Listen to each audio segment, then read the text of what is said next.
I unmuted, ready to go whenever you are, Chair. Okay, I am ready to go. So welcome everyone to the Clackamas Community College Board of Education workshop session. And I would like to call this work session to order.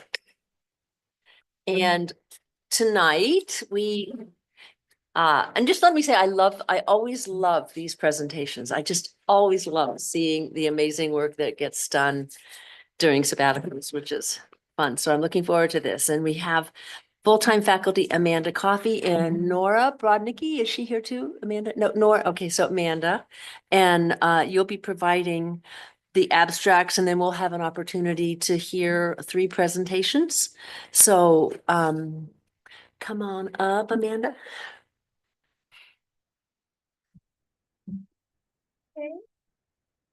Good evening. Hello, good evening. Everybody up there, how's it going?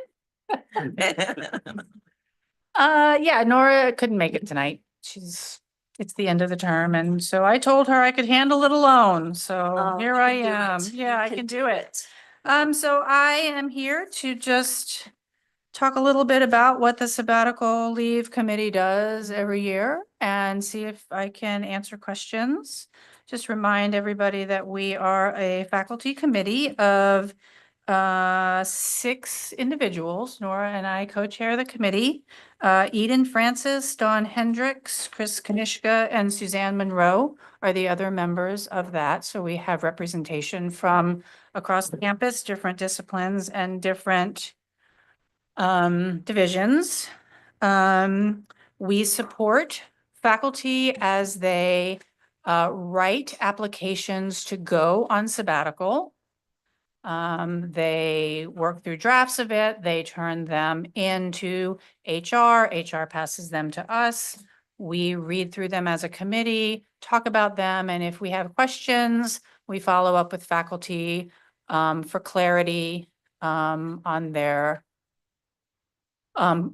time that they're requesting for the specific projects that they want to accomplish. And then we pass them on through a process where those go back to HR. They go up to their respective deans, and then they land on Vice President Plotkin's desk and so forth until they get their final letters of approval.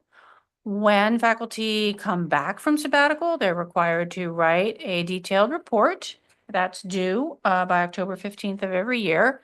And same thing, they turn them into HR, then HR gives them to Nora and me. We distribute them to the committee reviews them. We look back at the application, see which parts of the projects were completed, what changed and why. We look at the results.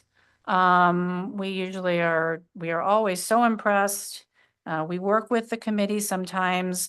They could provide more information. Sometimes it's very technical and not for a general audience. And so we have questions, but what does this actually mean? And, or, could you provide some illustrations or things like that? And so then again, those go back up through those same desks and those same individuals.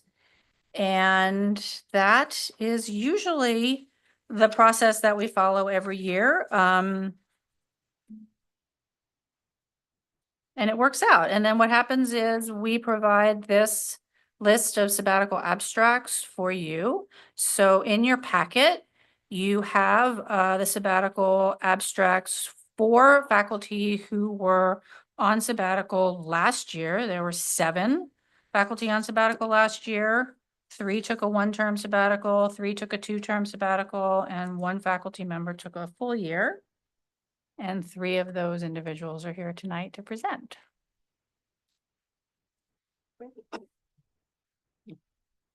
And does anybody have any questions about that process?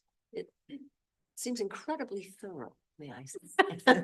Well, Nora and I have been co-leading the committee for, I think, David and I decided over 15 years. I think so. So we've got it down. We've had faculty rotate through. Suzanne is retiring this year, so we are well, we're sad generally about that, happy for her, but all of us will miss her on campus and I'll miss her on the committee. And so we will have one, she has a good idea. I think somebody from her department who can join us. And so that's really exciting. Okay, Yes. Can I ask a question? absolutely. Tell me, what if someone who's going on sabbatical does not want to do a project? Well, a project is required. Okay. It's clear that, the contract and past practice provide examples of the kinds of things that are eligible and appropriate for sabbatical. Sometimes it is, course redevelopment or course development for new courses in a program. Sometimes it is research in the field to bolster a faculty member's experience and understanding of their discipline as it changes through time. You can imagine that I'm a computer science instructor, that field moves along at a pretty fast rate. And so, many faculty take courses and, go through trainings and learning to keep up in their fields. We have artists and writers who create on their sabbatical so that they are practicing the disciplines they teach. And more than likely, it's about the disciplines that they teach, not about, if I'm teaching art, I can't do a hunting. You can't do a what? I'm sorry. A hunting. No, A no. sabbatical. No, I mean, there is some, there's, cross-disciplinary projects and things do come across our desks, and there's good reasons for some of them, sure. We have faculty who teach in multiple departments, and so that could be a thing. And I mean, also faculty have spent time on assessment reports. So it's not only instructional work that is the focus of sabbatical projects. It just needs to speak to a role that the faculty member serves on campus. And because faculty serve in assessment lead positions and serve in other capacities, the projects can lean towards those things. Thanks for the clarity. Sure. Happy to answer other questions if you have them. Well, if there aren't any other questions of Amanda, we can begin. Okay, All right, and I guess it's Elizabeth Carney. who's Wonderful. going First.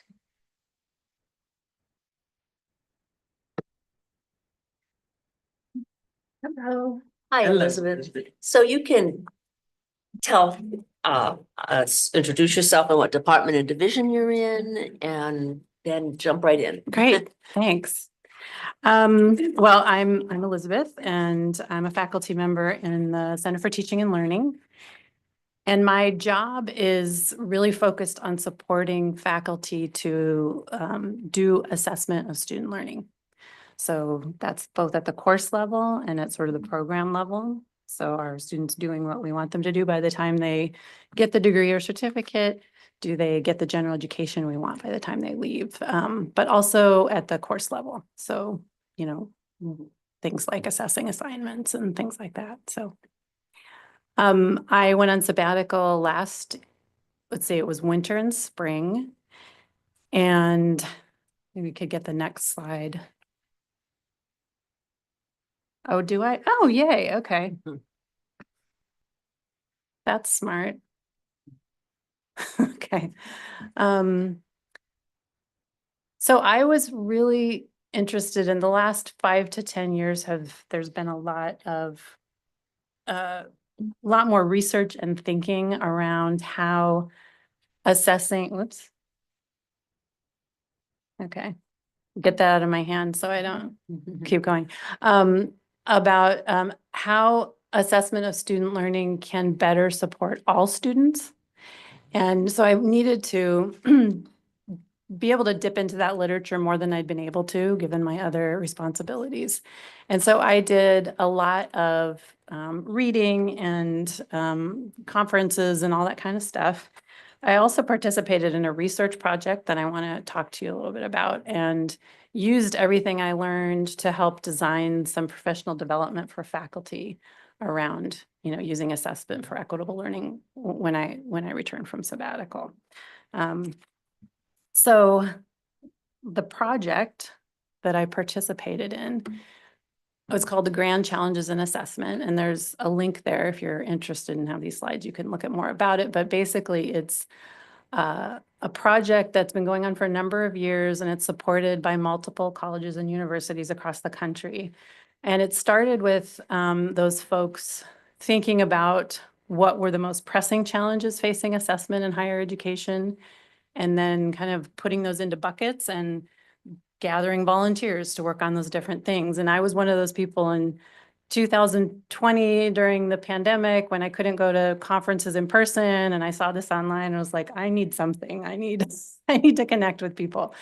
And so I volunteered and started learning more and working with them. And sabbatical really provided me an opportunity to take on a little bit more of a leadership role and go deeper with that group.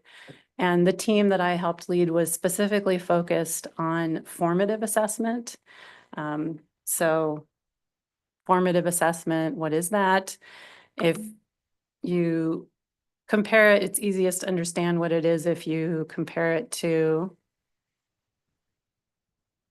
come on, summative assessment, which would be like at the end of a course, you have a big exam or a big final project that is meant to, for the student to really demonstrate what they've learned during the course, right?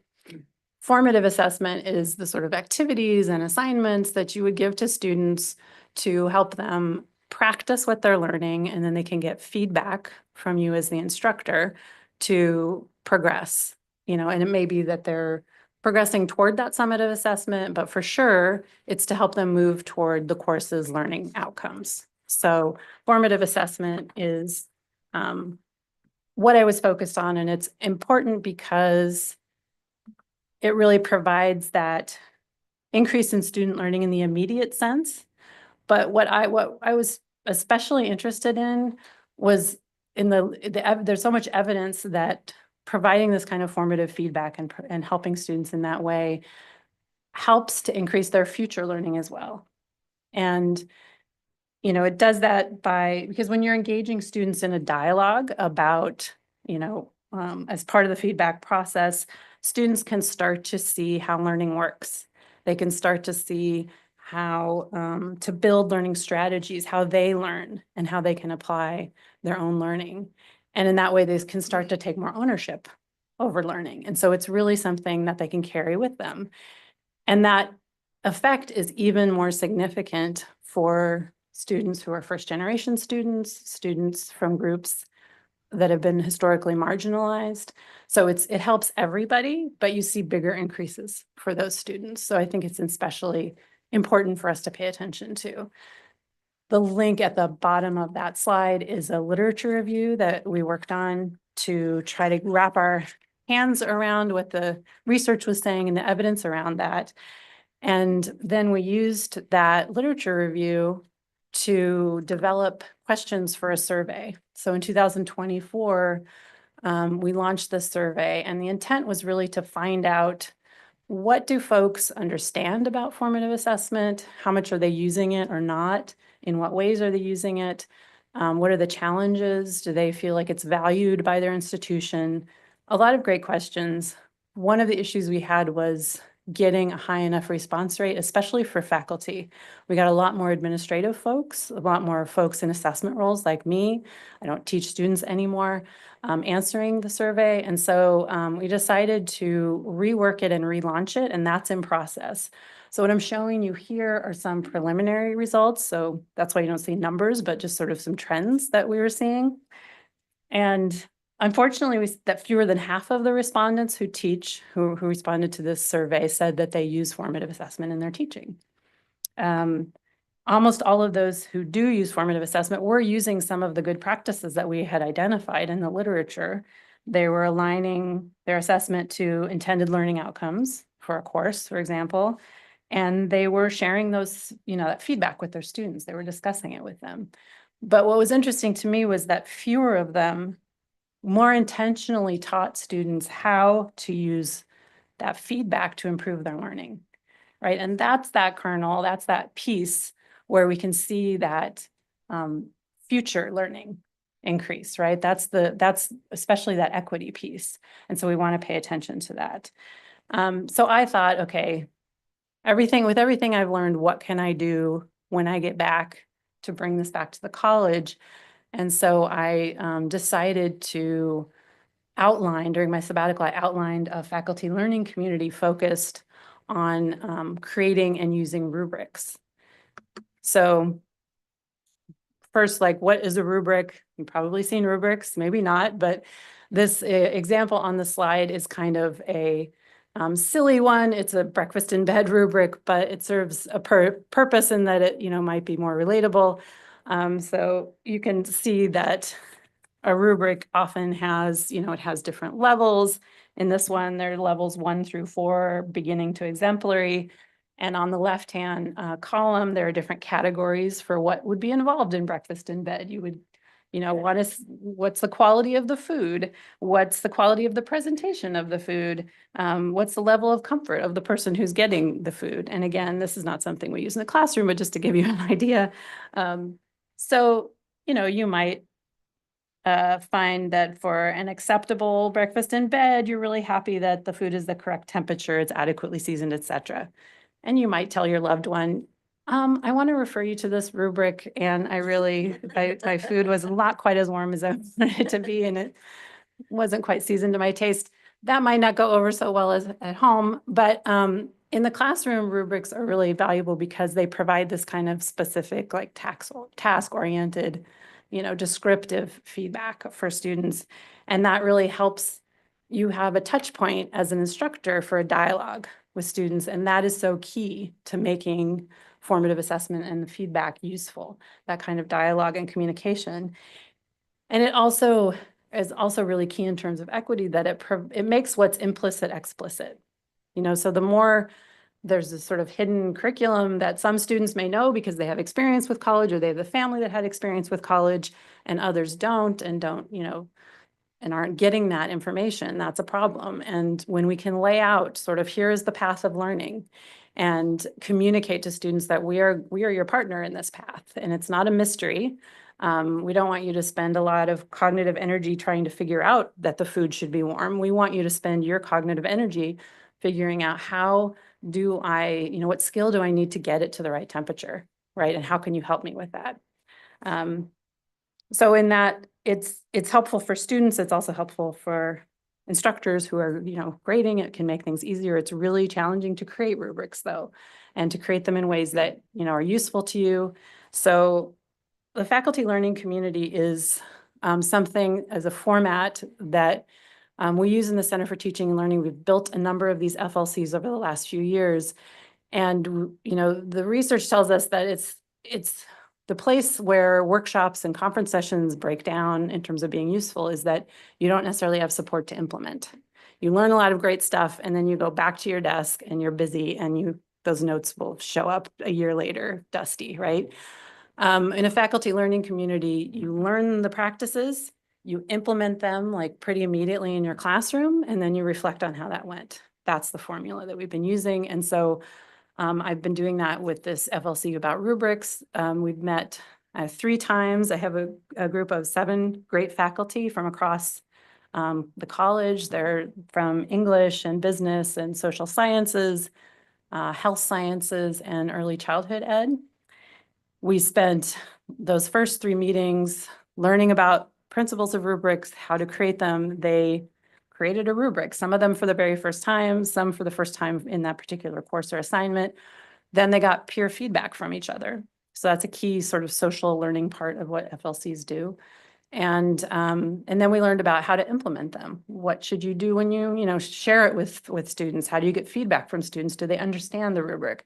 Then, could you have students assess themselves with the rubric? These different practices that would help enhance their ability to learn as students. And then we have our final meeting in the second or third, maybe it's the third or fourth week in April, where we'll do the reflecting piece. How did it go? What did you learn? What was challenging? What could you do different next time? So far, I think I've learned a lot from that, and we'll want to, of course, improve it the next time around that I facilitate one of those. But it was so helpful to have the time in sabbatical to really investigate this and understand what I needed to do and how to do it, and have some time to outline this. So thanks to the college for the opportunity to be able to do that. Is there time for questions or? Yeah, does anyone have any questions? I mean, this is a real clear thing about you bringing this back and putting it and implementing it like right away, which is impressive and good. Yeah. I don't have any questions. I don't have any questions either. I think you have, I yes. just wanted to thank you. That's very impressive that you were able to come back and bring the information and implement it, because you're right, sometimes people go to these learning opportunities and it just sits for a year until we run across it again. I'm guilty of that myself. Oh, I have so many notes from so many conferences. Oh, Yeah. well, thank you. Thank you. Very much.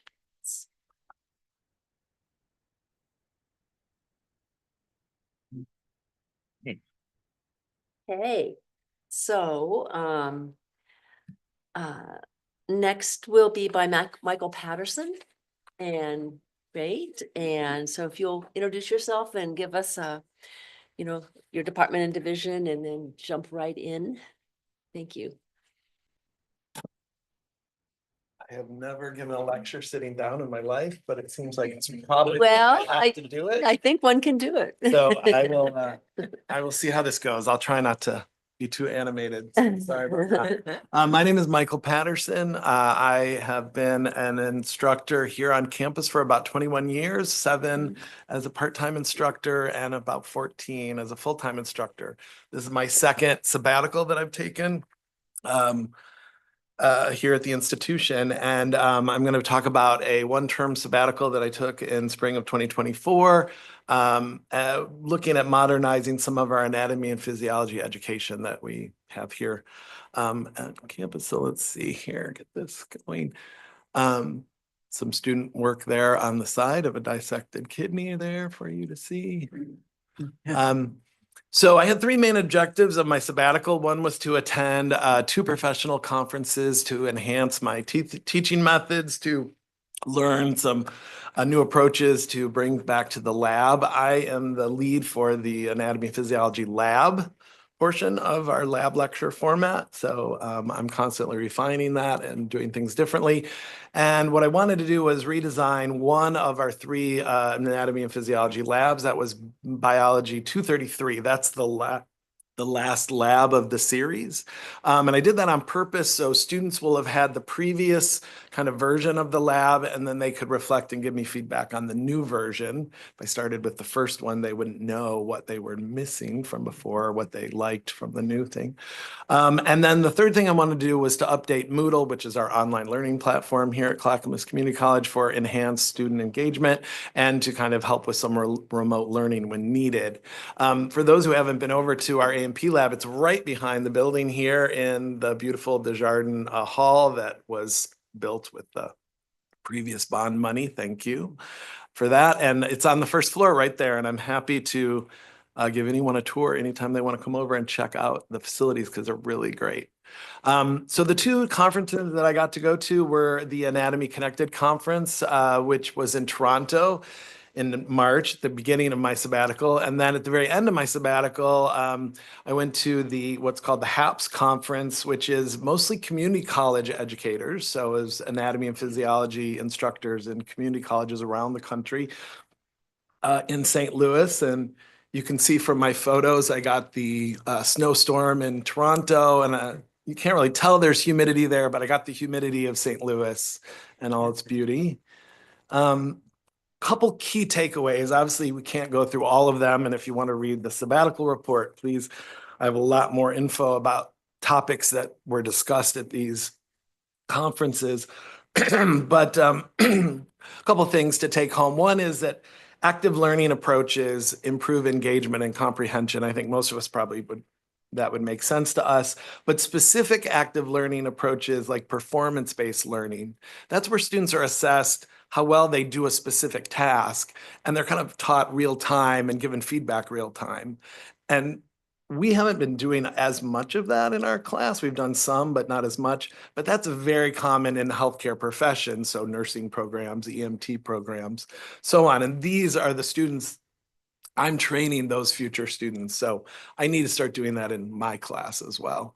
So that was kind of my goal and what kind of informed me to change the class. We'll talk more about that performance-based learning in a moment. And then increased equity and inclusion in all courses, but even in anatomy and physiology education leads to better outcomes. And I can't really go into a lot of detail in this short talk about that, but not only equity and inclusion for our students, that's important, and we want to teach that and model that all the time, but also for the things that we show, the patients that we talk about. They need to be diverse. They need to have the whole gamut of ethnic diversity, body size. You can see a picture there of someone who is not a Greek god or goddess, which are most of the anatomy pictures that you see in textbooks today. And that's going to be the real patients that our students are going to be interacting with in a few years. So I wanted to bring some of that into the class as well. So I wanted to completely redesign the 233 lab, keeping the same outcomes and learning objectives that we have, but to make a more performance-based learning approach. So what we had originally was we had lab reports that you would come in, there would be some things to do in class. You would fill out those lab reports. There'd be a lot of written material as well as, some hands-on things. They would then be taken home, be graded by the instructor, given the next week back into class. And it's not the most active and most kind of best way to give this very hands-on work that we do in anatomy and physiology. So what I've changed it to is a much more collaborative and much more hands-on performance learning kind of aspect. Students set up usually somewhere between 6 and 12 stations during the course of our 3-hour lab. They set them up themselves. I give them the instructions on how to do it, but they have to do all the work. And they're actually graded, and I will say, Elizabeth, with a small rubric that we have set up, graded real time. And if they make any mistakes, they can fix those mistakes and then correct them right then and there. And then those stations are set up for the next group to go through and learn that whole thing again. So they rotate through these stations during the course of the 3-hour class. And all of the, as it says, real-time grading and instructor feedback happens right then. And so they're learning the material, understanding the material, and they don't have to wait. The other thing that's great is we encourage them to take photos or video of any of these stations and upload those to the Moodle platform, our class platform. And now they have instant study guides for their exams. So it's a really nice format. So we've been incorporating this. This, if it was an animated slide, would put these up in order. These are just a few of the different kinds of things that we do in class. You can see there's microscope work where they'll set up microscope slides. There, they're looking at a pancreas slide, looking at the place where your insulin is produced. Right below it, you see a model of the digestive system where they've gone ahead and labeled it. They'll mix those labels up for the next group, and then they have to figure out which ones are correct and which ones aren't, for example. We have these really nice double-sided whiteboards that you can see that I have them writing on. I even brought one today if anyone wanted to check it out. They're really great because you can do quizzes, you can do games with them. There's all sorts of different things that you can add those in. And then we also do some more traditional experiments where they're graphing results and looking at outcomes.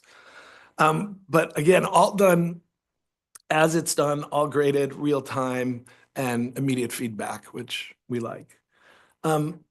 So what are some of the benefits? That first one, that immediate feedback improves student comprehension. They can ask questions, they can give me info right away. I can give them info back. It encourages teamwork and peer-to-peer learning. I asked, we piloted this in the fall and again this term. And I asked my fall students to give me some notes back, and a few comments are there. You'll notice Lisa C there, one of my students said she thought it helped build a teamwork atmosphere in the class.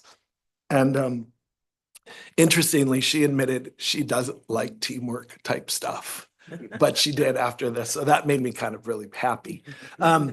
The peer-to-peer learning is really good, especially in a very rigorous class like anatomy and physiology, to bounce ideas off each other and learn from each other is great.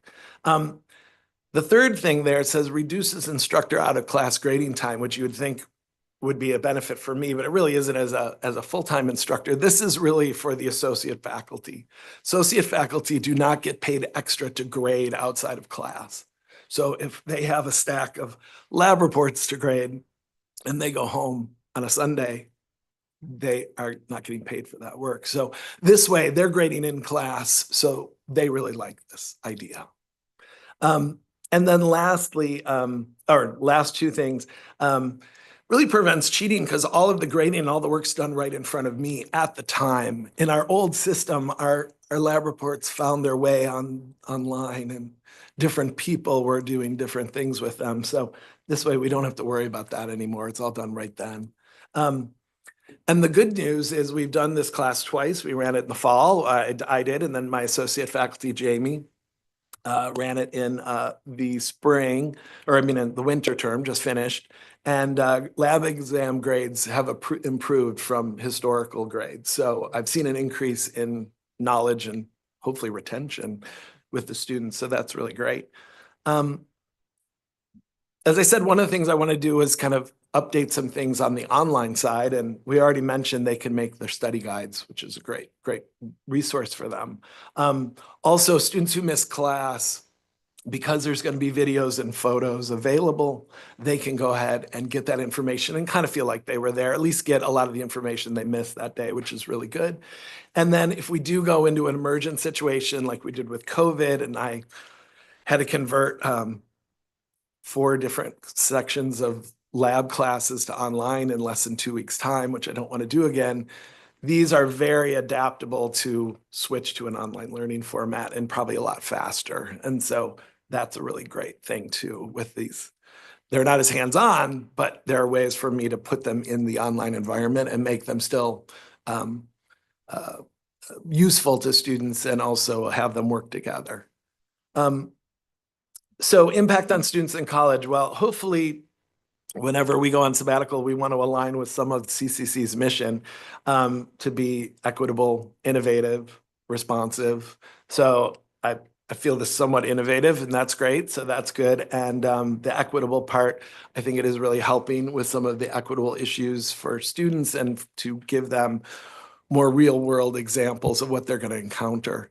And then lastly, the responsive part is that they need to be prepared for their future healthcare training.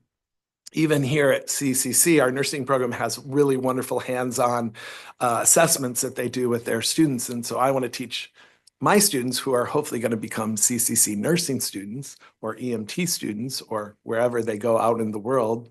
I want them to also get used to that performance-based learning and kind of adapt it or kind of run with it and enjoy it. Lastly, future plans. I have a little bit of release time this current term to do this for the 231 and 232, the first 2. And then I will finish that in the summer. And then we'll pilot that in fall of next year. So that's great.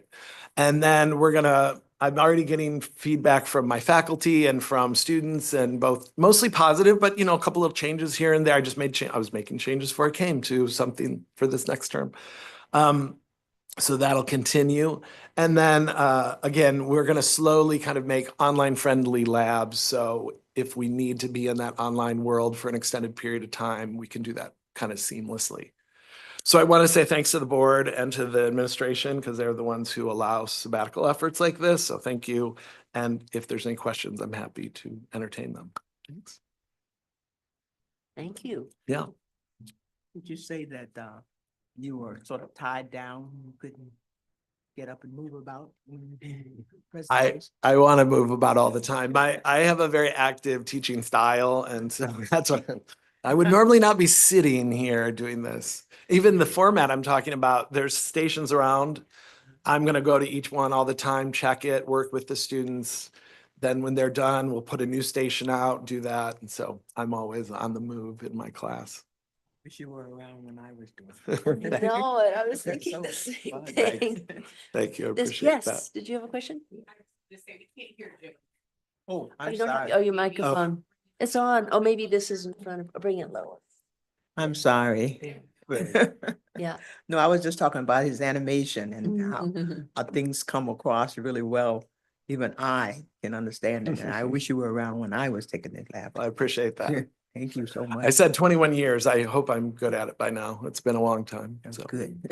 It's exciting to see those changes. It must be. It's fun, you yeah. know, and it's different and. it's fun. Yeah. For the last couple terms before I did it, I was throwing little bits in here and there. I would be like, hey, let's do a game where we're going to do this and we'll put you in teams and we'll do this thing. And then I would get really good feedback from the students where they're like, that was really fun and I learned a lot. I really understood it. And so I was like, okay, it's time to just change this all the way across the board and just do it for every single thing that we do. And we still have a lecture format where I do kind of stand up and go over notes, and it's a little more didactic, but this is definitely the hands-on portion of the course. And so it's a good way to teach it. Excellent. So, We're lucky. We're great. lucky you did this. Thanks. Right. Great. Thank you. So, Thank yes, thank you Yep. very much. Yep.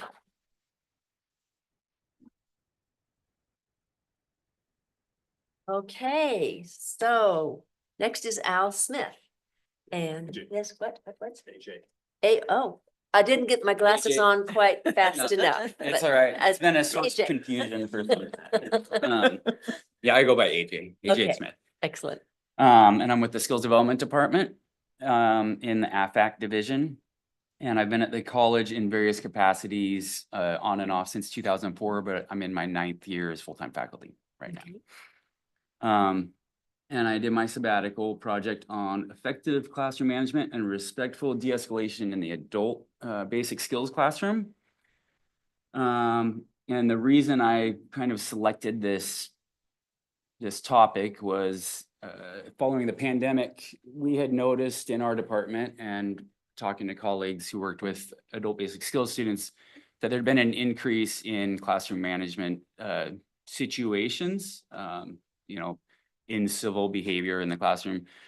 We're not strangers to working with difficult classroom management situations. Often our students have negative prior school experiences or didn't complete their high school diploma for a variety of reasons. But that's something that we're used to. But I had also heard from other faculty across the college that there had been maybe a trend of this coming back from the pandemic. And so I wanted to look further into the situation of, the increase in this happening, but I was less concerned about the why of it. I think that could be a totally different research project and more about like what can be done about this and what are the strategies and tools that are available to instructors that haven't maybe been, condensed into, a presentation like this. And particularly at the college level, I think in the K-12 level, there's more access to trainings around this type of topic, maybe perhaps more peer communication, general support, but I wanted to bring something to this arena that could be used as a tool and potentially provide some professional development opportunities for my colleagues with the work that was done here. So the project itself was a literature review that focused on one aspect was like classroom management, but also I wanted to address respectful de-escalation for when situations do occur. So you can, and a fair portion of this slideshow is like, how do you prevent negative behaviors from arising? But negative behaviors will arise at some point. So when they do, how can we address those in real time in a way that leaves the student feeling supported and where we can retain that student and see them continue to make growth. So a fairly deep dive on both the classroom management side and then the de-escalation side. And for the most part, I was trying to keep it contextualized to adult basic skills students and classrooms, but I think that most of this is applicable across the board in classrooms.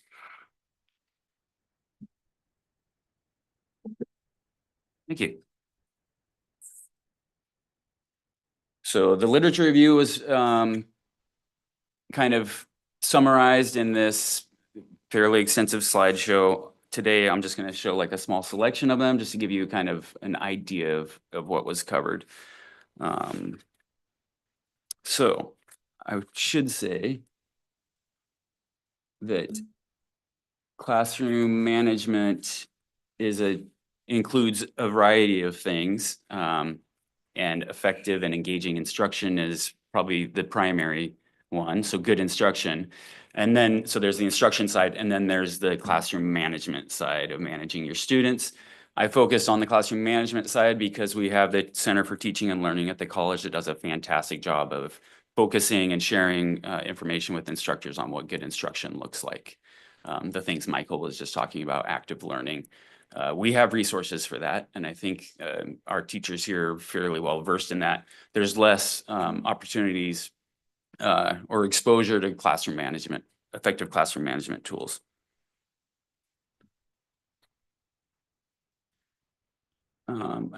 I didn't focus a large part of the project on the increase in, they call them incivil behaviors. I get a little line under incivil when I write it down on a piece of paper, but that's the terminology used. We are seeing an increase over time for a variety of reasons.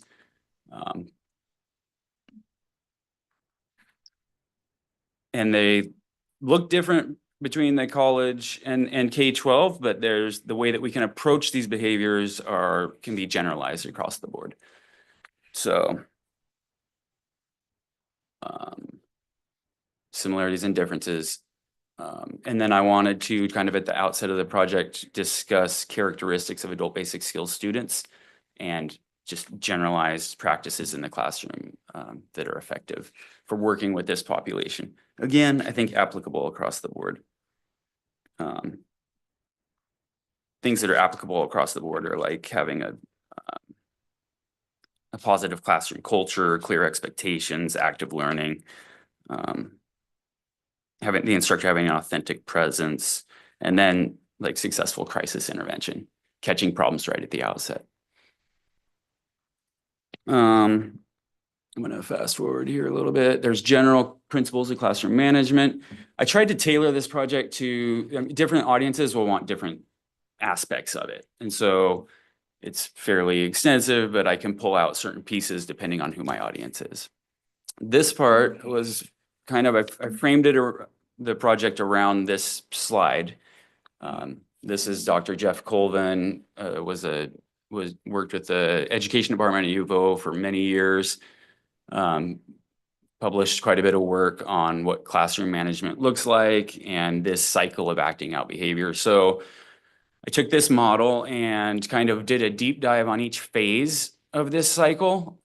So like during the calm phase or the trigger phase, there's a lot of research, not from just Dr. Colvin, but across the board on like prevention, or how do you maintain a well-functioning classroom? What are, like how to assess what you're doing well and what's not working out.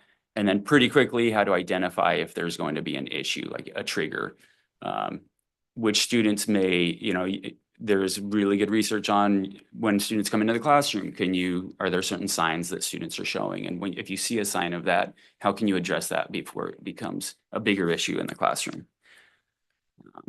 And then as things accelerate, each one of these phases has a lot of different strategies and tools that teachers can use to address, to mitigate that, an acting out student. let's see.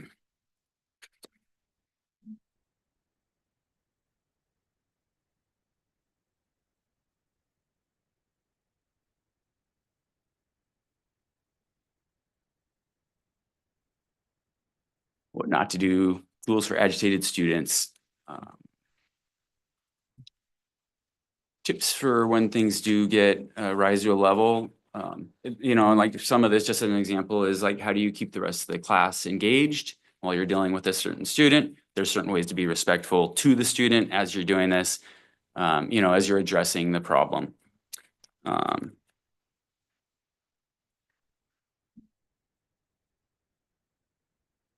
And let's see.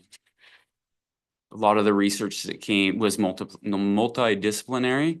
So law enforcement, nurses, they're dealing with similar issues when these issues reach a certain phase.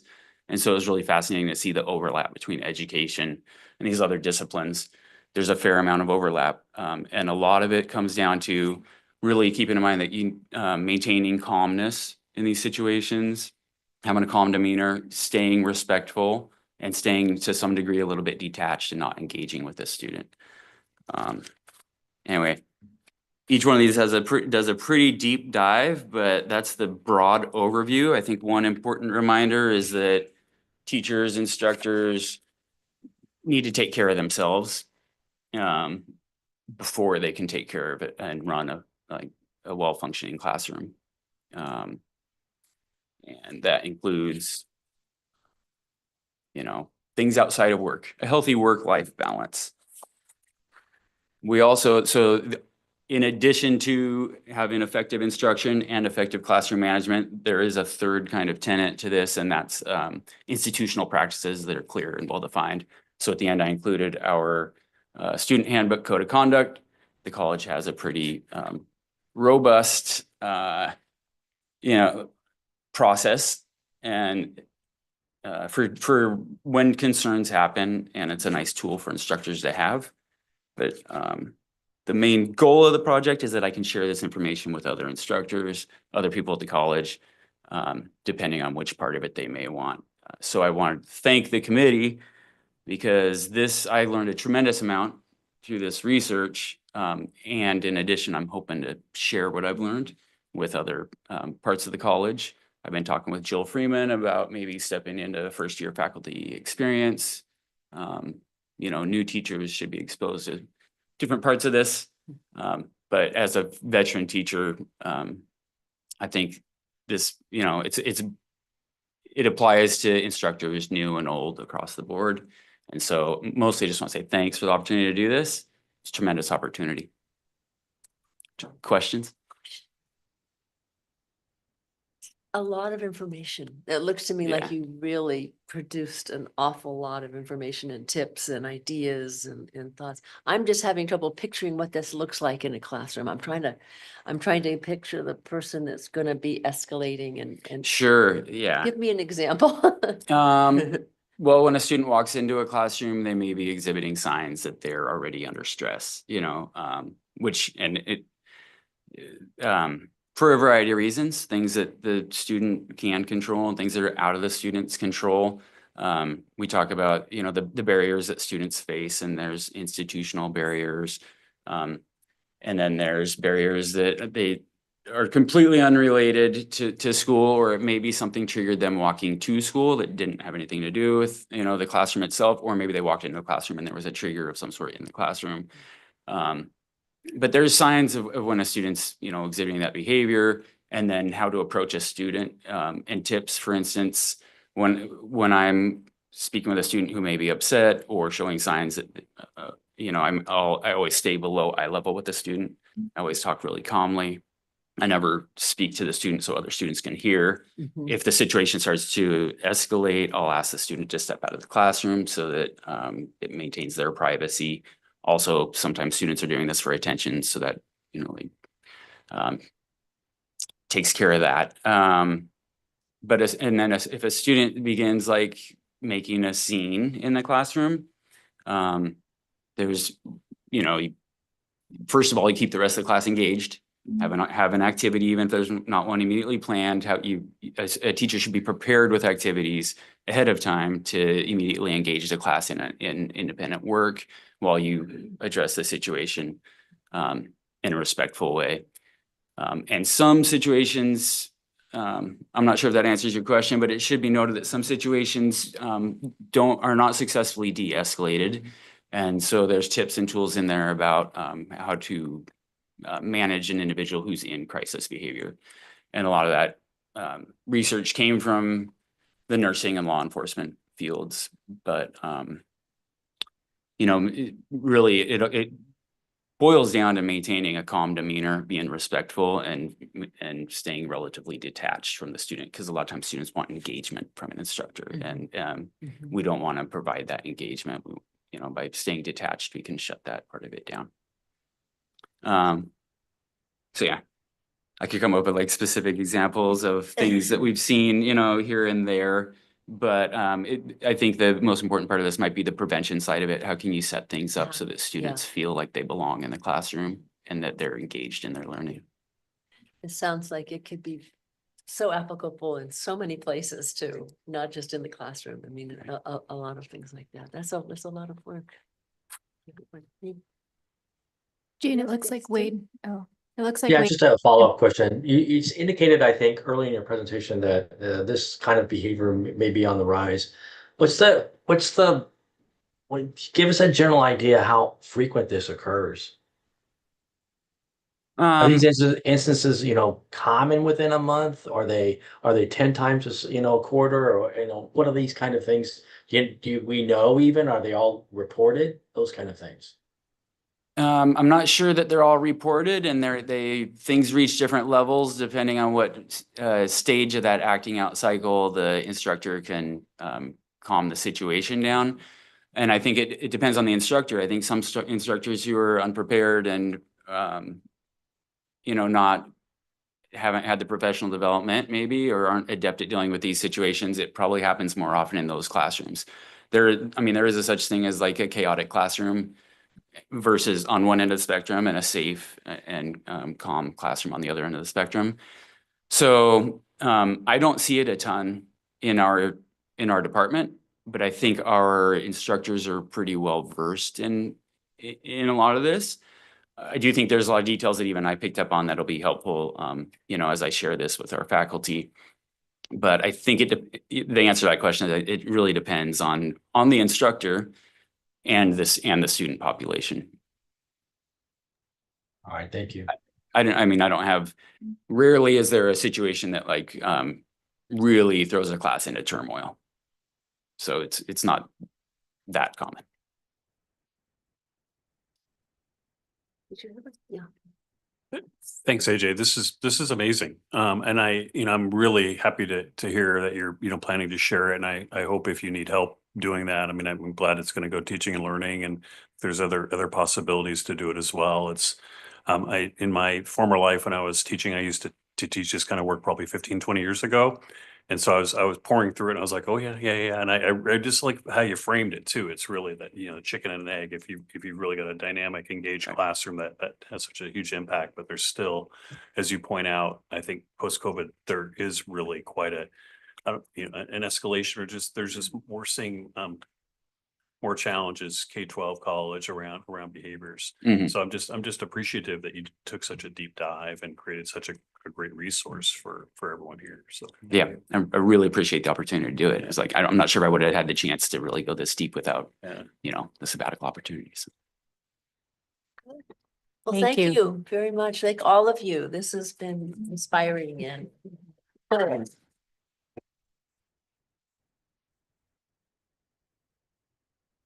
Okay, well, we have but 5 minutes now, and we can take a break and then we can start the board meeting. So we'll just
I'm going to call this meeting to order. Welcome to the Clackamas Community College Board of Education regular meeting.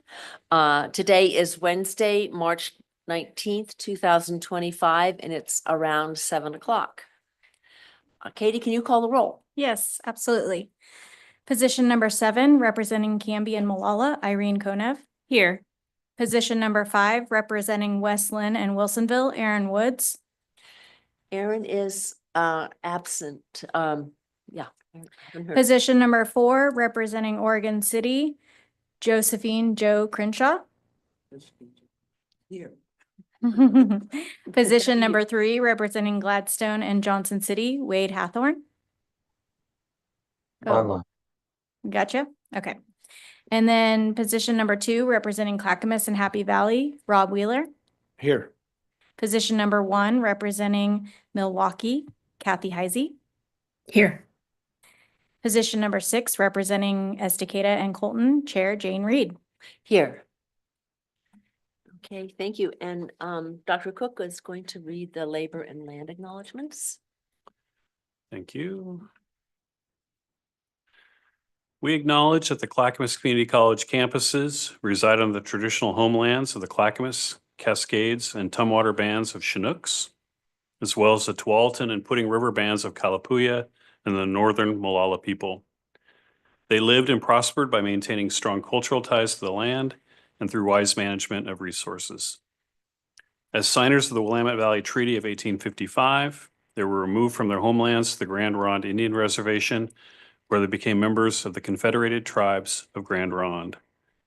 Please join us in taking this opportunity to thank and honor the original caretakers of this land, their lives, and their descendants that live on as tribal members today, still carrying on the traditions and cultures of their ancestors.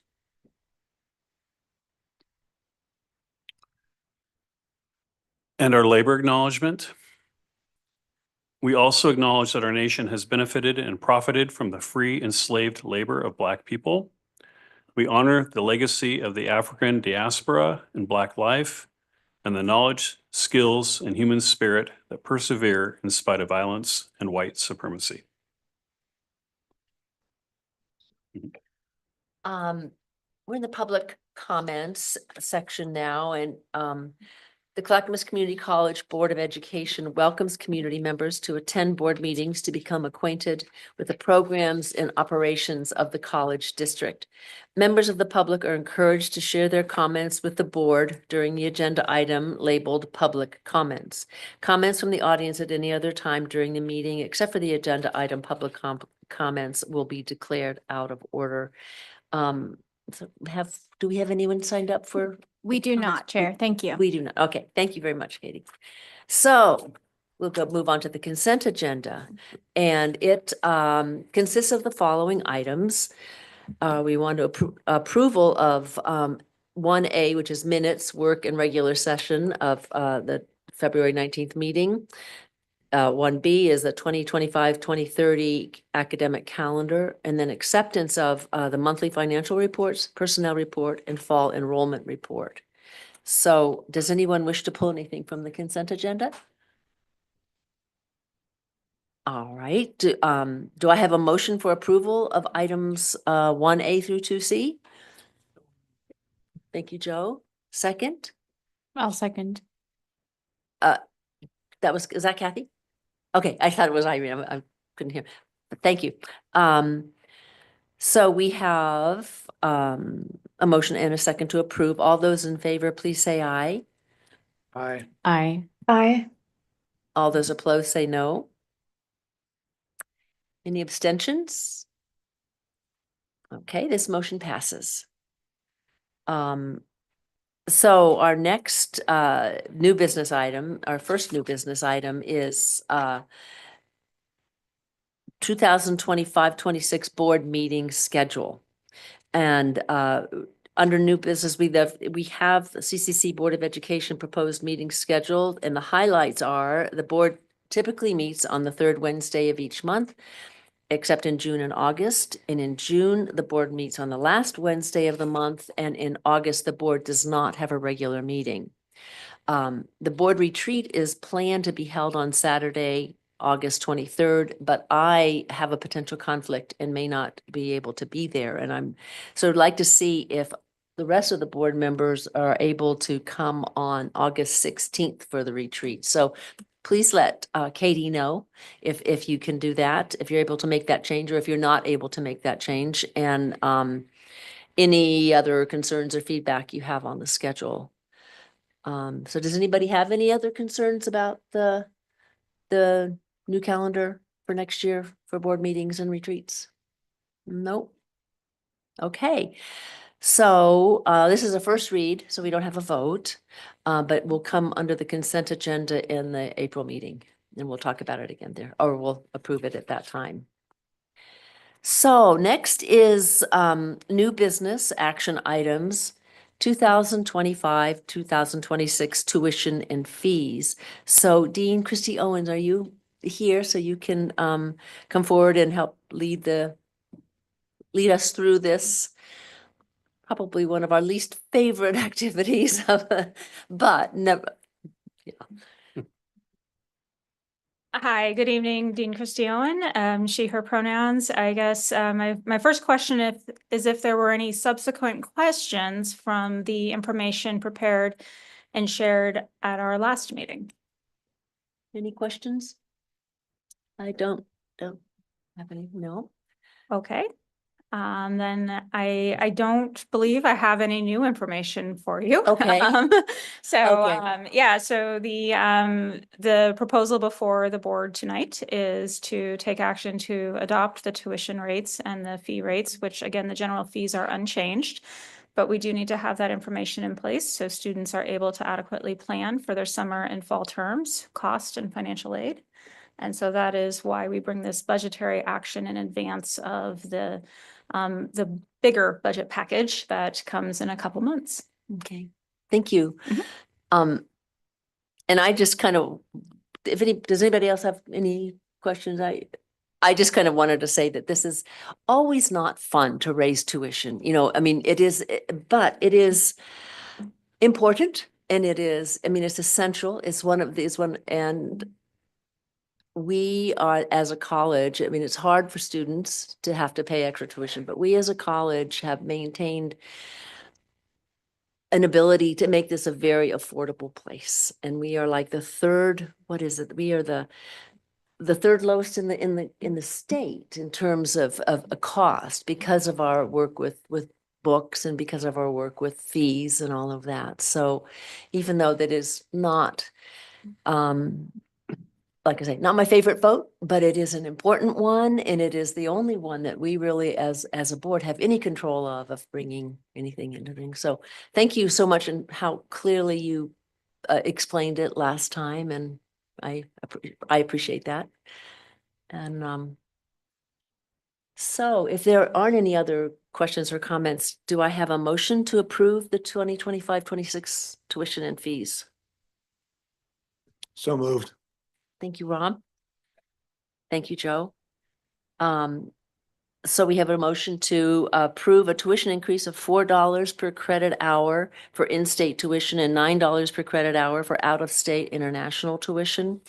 And we will vote by acclamation. So all those in favor, please say aye. Aye. All opposed, say no. Any abstentions? Okay, the motion passes. So thank you very Thank you. much. Yes. Bye. Okay. Student faculty presentation. We have high school connections and partnership program presentation.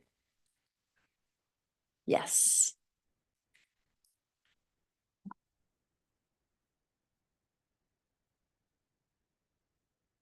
Yeah, so Dean Ashley Sears is here, and you're going to introduce our folks here. Good. Good evening. Hello. I am Ashley Sears, she, her. I am the interim dean of institutional effectiveness and planning. Introducing Nicole Sims, who is our director of education partnerships. She's been with Clackamas Community College for 3 years and is a proud first-generation college graduate. She's deeply passionate about the transformative power of education and feels incredibly fortunate to be in a position where she can help advance this mission for so many students. So many students. The purpose of Nicole's presentation tonight is to highlight student participation across our 4 high school connections programs and the exceptional outcomes achieved. She'll reflect on the progress made, share current efforts, and preview upcoming events designed to support and engage students. I'll get out of the way. Thank you. I hope that my presentation slides will pop up soon. Thanks, Katie.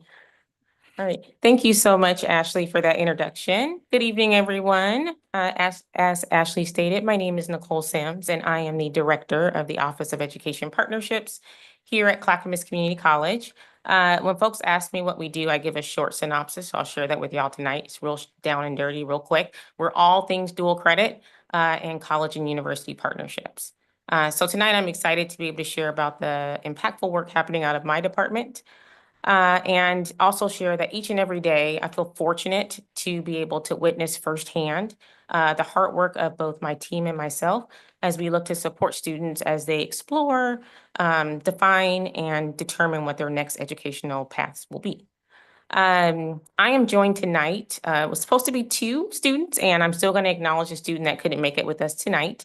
But I'm joined by Peyton Riggs, and then also was supposed to be Townsend Willer, and they are both part of our expanded options program. And one of the cool things about that program is it mirrors similar to a traditional student where they come on campus or take classes online and earn college credit while they're in high school. As I thought about getting a presentation together for you all today, I would be remiss not to start with and center it around students. And so I'm super excited that Peyton is here tonight to share her experiences because I truly believe that our students are the best storytellers of our high school connections programs. And so with that, I'm going to first introduce Townsend Willer, who couldn't be here with us tonight, but Townsend is a junior at Estacada High School. Currently taking 19 credits this term and is scheduled to take 21 credits in the spring. Townsend, along with 22 of his fellow Estacada High School peers, and they're all juniors and seniors, are taking classes full-time on the CCC campus from 9 to 3 o'clock. He is on track to graduate with an AAOT degree in June of 2026. Townsend would have been here tonight to share a little bit more about his academic journey, but had a conflict. And so happy to be able to still honor Townsend's story. Next, we have Peyton Riggs, who's sitting right next to me. So excited that Peyton is here tonight. Peyton is a junior from Malala High School and also Katie Riggs' daughter. We haven't gotten that. Peyton is currently taking 8 credits this term, and she'll also take 8 credits in the spring. Malala High School doesn't offer a program such as Estacada, where they offer opportunities for students to graduate with their high school diploma and their associate's degree. Peyton is the first at Malala High School to be taking some of her required courses at CCC and transferring them back to count towards her high school diploma, as well as towards an AA degree. So I'm super excited tonight to have Peyton kick us off with sharing a little bit about her story and her experience in the Expanded Options program. Good evening. My name is Peyton Riggs, and I'm a junior at Malala High School. I enjoy playing volleyball, tennis, doing arts and crafts such as crocheting, sewing, and spending time with my family. I have had the opportunity this year to enroll in Clackamas Community College's Expanded Options program. This was only made it possible with the help of Nicole and her team, Ashley and Tina. They were able to meet with my principal, superintendent, counselor several times to explain the program and how I could enroll in courses at CCC that are required to meet the high school diploma requirements. Unlike Estacada High School, Malala doesn't really have a program in place to allow students to take their high school diploma required at a college, along with continuing to be enrolled in high school. Students at Malala transfer those class credits back to count towards their diploma. They have only ever allowed students to take courses at the college that would transfer back towards elective credits, not core classes. This is the first time that and I'm the first student. So this seems to be working well for me, as I am able to have the whole high school experience at high school with my other classmates and will graduate with a high school diploma from Malala High School. I have also been able to start earning college credit for some of my courses that my high school doesn't currently offer under the Advanced College Credit ACC option. In the end, if it weren't for this program, I would not be able to get so far ahead in my goal of going to a 4-year degree. I don't exactly know what I would like to major in, but what career I plan to pursue, but I know that this is a worthwhile program and I appreciate the opportunity. Thank you, Nicole and team, for your help, and thank you, board, for supporting this work. Please let me know if you have any questions. Thank you, Peyton.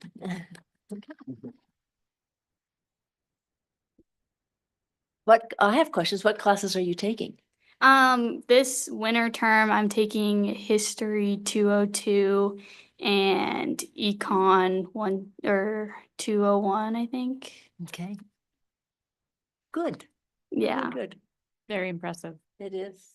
Yes, I'm glad that's working out. I'm glad your school doing. Yeah.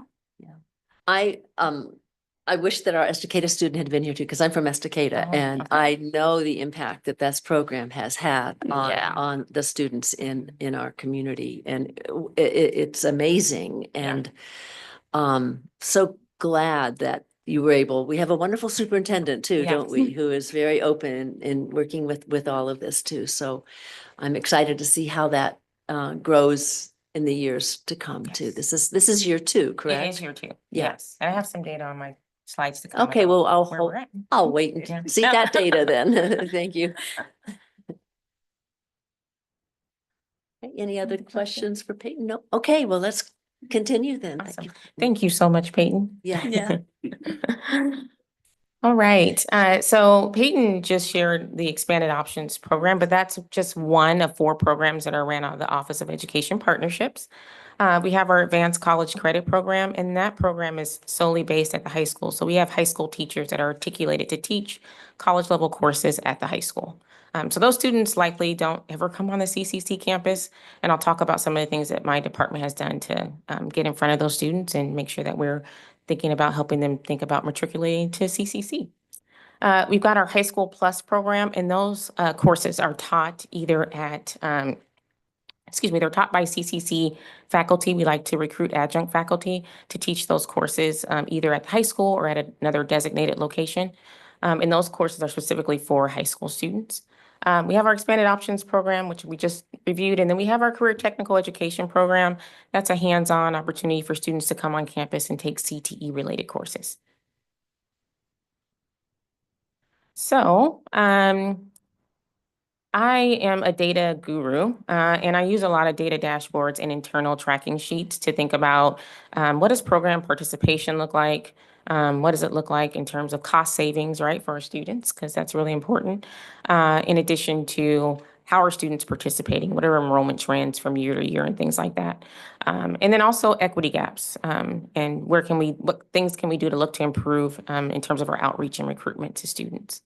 So this slide is really just about some of our key achievements. If we're looking back at the full academic year, so 23-24, we were able to serve 4,364 students across 45 high schools and 20 school districts.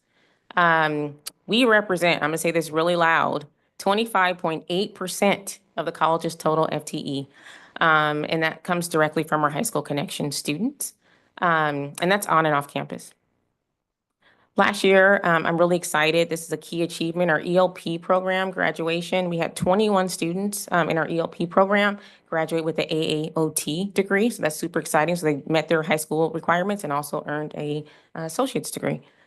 And then our new partnerships, which I know, Jane, you just mentioned, Estacada High School. Last year was our first year, and we had 15 students enroll full-time on the CCC campus. And we're happy to keep moving along with that. I created this visual pie chart just to show a little bit more about how students are participating across our 4 high school connections programs.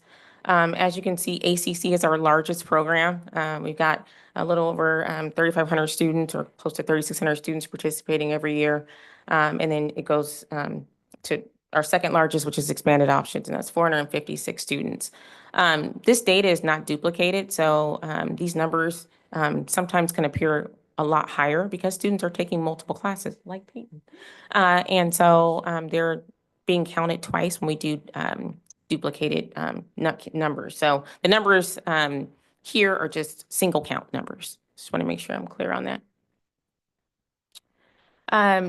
Another really key important thing that I'm looking at is how many credits are students earning. So this is some historical data from 2019 to 2023. And as y'all can see, students are earning over 40,000 credits every year, if not more. And I just go back to the huge cost savings for students. Every year, students across all 4 of our High School Connections programs they save millions of dollars, but last year they saved $3.5 million specifically. So that's a lot of money saved so that they are able to earn college credit at a really reduced cost, if not free. So I want to move to 24-25, so this present academic year, to share with y'all some of the things that are the goals in the Office of Education Partnerships.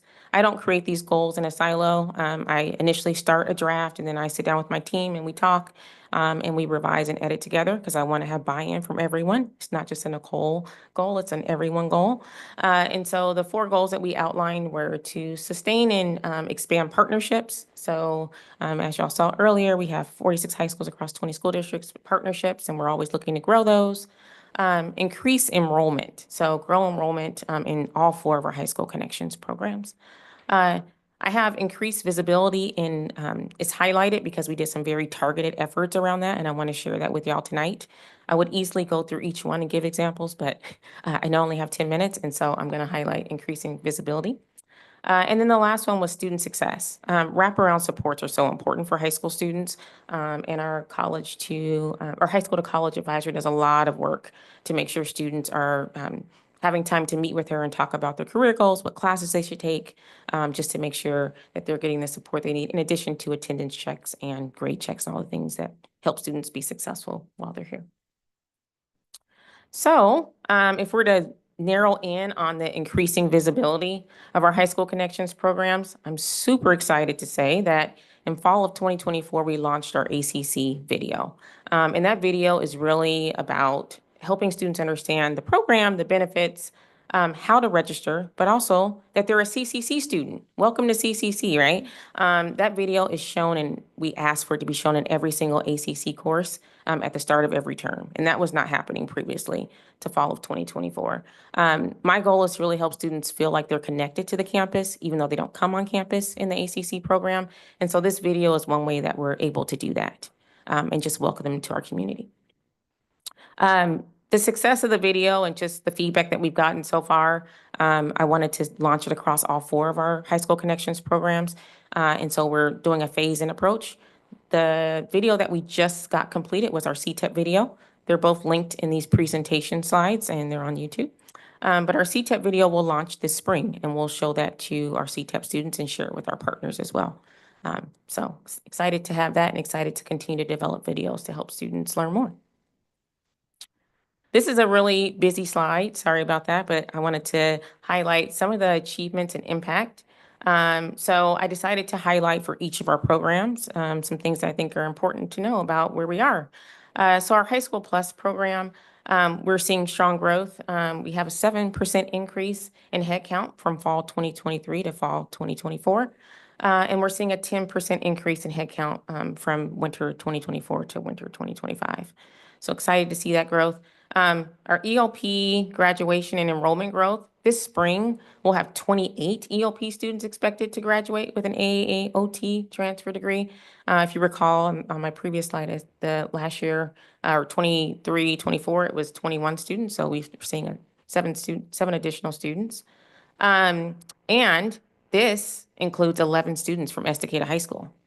So super excited about that. Oregon City High School is increasing their participation in our early college program. They're going to have 72 students registered this spring, 2025. That's up from just 27 students last year. So there's been a lot of work happening with Oregon City High School. And if we're thinking about total credits that they'll earn, it'll be 542 credits that they're registered for and that they hopefully will earn.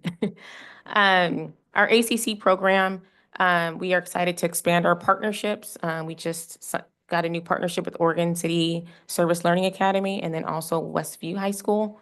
And then CTEP enrollment, we are excited to be partnering with Oregon City High School, who's just in our backyard, as they are looking to adjust their bell schedules for next academic year, and they're wanting to prioritize CTEP courses for creating opportunities so that students can participate more in that program. So we are, as I stated, as we started, we are also out of the Office of Ed Partnerships overseeing college and university partnerships, which include articulation agreements. One articulation effort I want to highlight for spring 2025, while there are many, is our conversations and discussions that we're having with Willamette University for the following programs: business, computer science, data science, English, politics, policy, law, and ethics, and psychology. Our goal is to get those transfer pathways solidified in the spring and have them launch and ready for students next year. And my goal always, as I oversee college and university partnerships, is to ensure clear and defined pathways for students so that they know how things are going to be acknowledged once they leave CCC. That is my goal. So some key upcoming events from the Office of Ed Partnerships to kind of wrap the year up is our annual CTE Showcase. That's going to be held April 8th here on campus. And it's really just an opportunity for students and community members to come on campus and get some hands-on experience. There'll be some demonstrations, activities. I'm hearing that we're going to have food carts again this year, which was super exciting last year. And we'll have some featured programs and just help students understand how they can accelerate their futures through some of our CTE programs. We're going to have our high school partner and leadership luncheon. It's scheduled for April 17th. It's an annual luncheon to share college updates, and we truly try to capitalize on our partners' time while they're here. And so we'll give them a day in the life experience of CCC. So they'll go around and take classes and do some hands-on experiences. They'll get to hear from other folks at CCC from various departments. And they'll also be thanked in several ways and maybe get some giveaways as well. I really appreciate this event because it's important for our partners to know what students are experiencing when they're here, and they can share stories with students because they'll be well-versed in what we have to offer because they've heard about it and they've actually experienced it as well. And then last but not least, I have a flyer too, and there's some in the back on the table back there, but our annual CTE summer camp, we are scheduled to have 140 plus high school students on campus between grades 9 and 12, August 11th through the 15th, to do some hands-on CTE related courses. I've got 8 courses solidified, and we're super excited to be gearing up to prepare for that. Questions? Yeah, I was just gonna ask for the week-long camp. Are you already accepting applications? Are you expecting a waiting list? We every year have a waiting list. Applications went live this Monday, so it's going to be open March 17th through June 8th. We are going to have an info session. That slide was really loaded, but I just determined Wednesday, May 14th will be an info session for families and students to come on campus and learn more about camp, and they can sign up while they're here, or they can take what they learn and sit on it and sign up later. But we did our first info session last year and it was really successful, and it helped boost interest. What was the date? May what? May 14th? Yep, from 6 to 7:30. And I think we've landed on Wachino Welcome Center, that main space. Yeah. Yeah.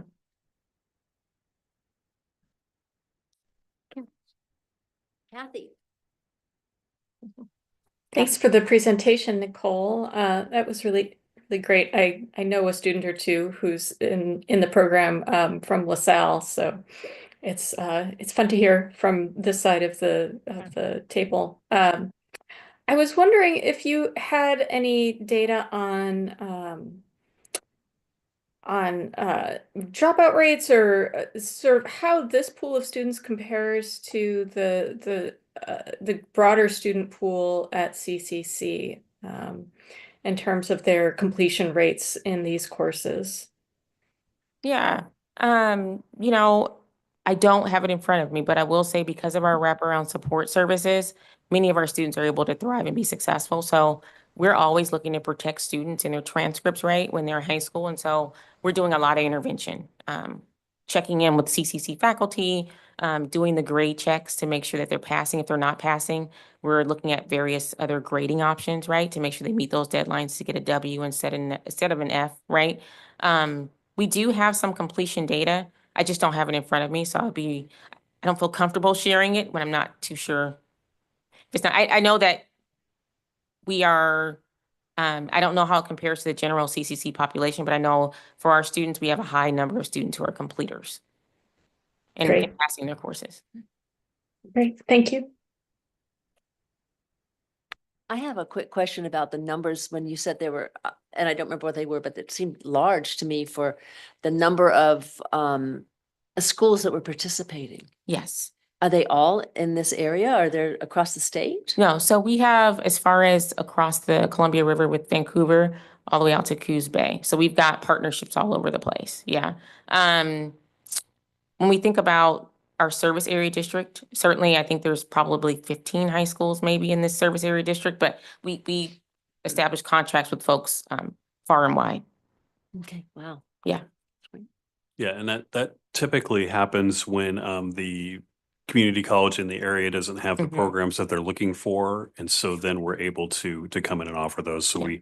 we have sort of these agreements amongst ourselves that we won't kind of step into each other's territory. But I think last I looked, we work with over 40 different high schools, I think, across the state. I can't Yes, remember. yeah, for ACC, yeah. Yeah, for so sure. we've had quite a bit of success there. Yeah, and we, as Tim shared, we are always working with our university partners not to step on anyone's toes, right? And to make sure they go through the proper channels to articulate credit with us, for sure.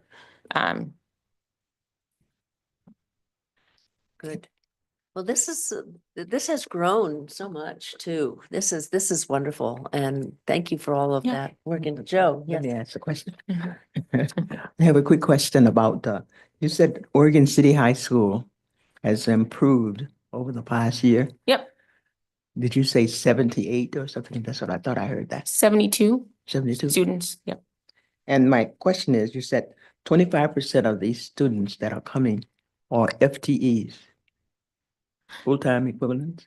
So our data from 23, 24, where we had, when we look at that data, the number of high school connection students participating in our program, across all 4 of our programs last academic year, we represented 25.8% of the college's FTE, total FTE. So a quarter of the college's FTE. Terrific. Thank you. Yeah. Great job. Thank you. I'm not in Decatur. I'm in Oregon City. Oh. Thank you. Yeah, there are quite a few. Thank you for the work that you've done. This is very impressive. Oh, thank you.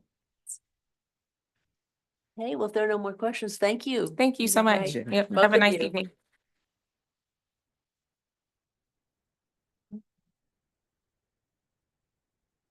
Okay.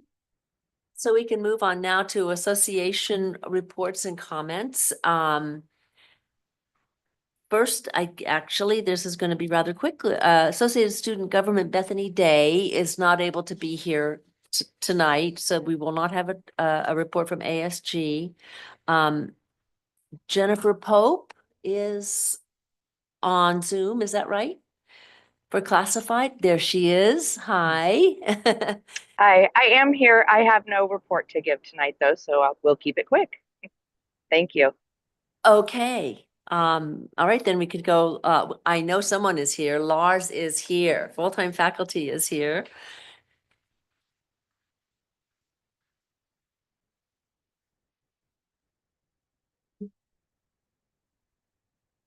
Hi, and thanks. I've got just a short report about some things that some of the full-time faculty are doing, a couple that were in the packet that you received and a couple that aren't. I got a report today from the science department that Jennifer Bown is leaving on Friday with a group of students for their annual Death Valley trip over spring break. So they're going down there to look at the geological history and biological diversity. I'm not exactly sure how big that group is this year, but I know that's always a really important trip for the science department. They also wanted me to just plug that they're still gathering students for their Malur trip and in May, from May 16th to 19th, where they go down and look at plants, animals, geology, history at the Malur Environmental Field Station down in southeastern Oregon. So if folks are interested in that.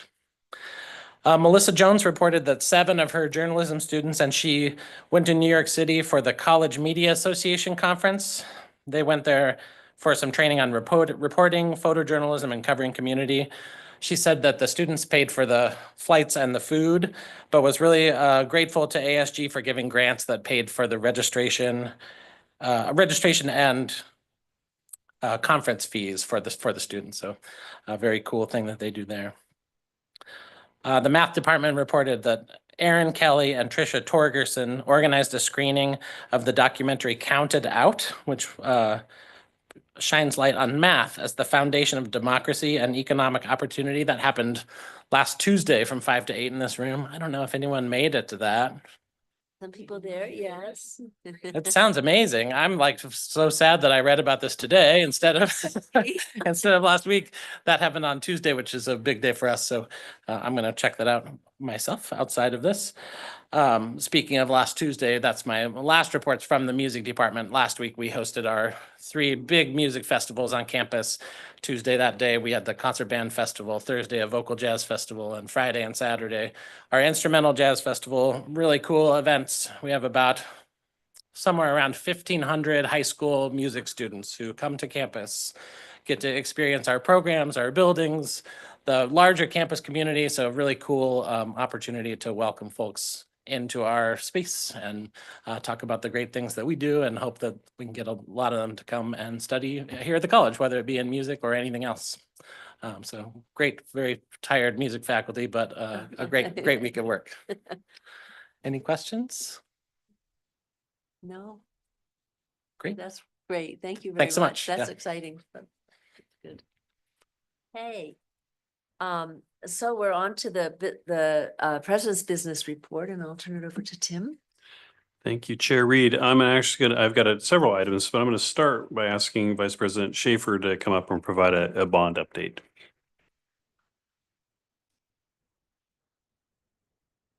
Thank you. Good evening, board. I just wanted to give a quick update on our bond.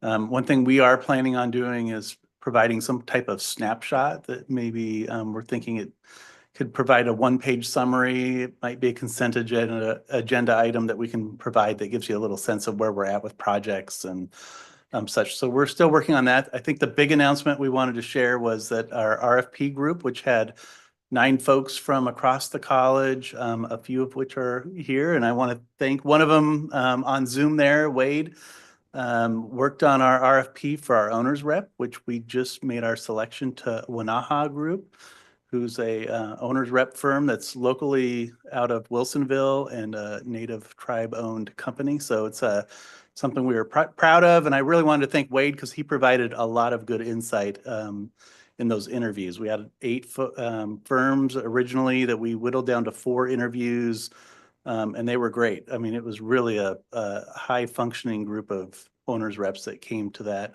room. So Wade, thank you. I don't know if you have anything to share with that because you were a key player in that with us. No, I was just happy to participate, Jeff, and I think the process worked as it should have, right? We ended up with, I think, consensus of who would be a really good fit for this program. It's an important job to fill, and I think you've got a good team at your disposal, right? Yep. So that's our big news. We have a temporary quick, it's like a seed funding contract, so we can they're already wanting to get to work and get stuff going, but we still have to get a full contract to the board for the larger contract. So we're hoping April or May, it'll most likely be May that we'll get all our ducks in a row for that. Bring you the full contract along with them to introduce them.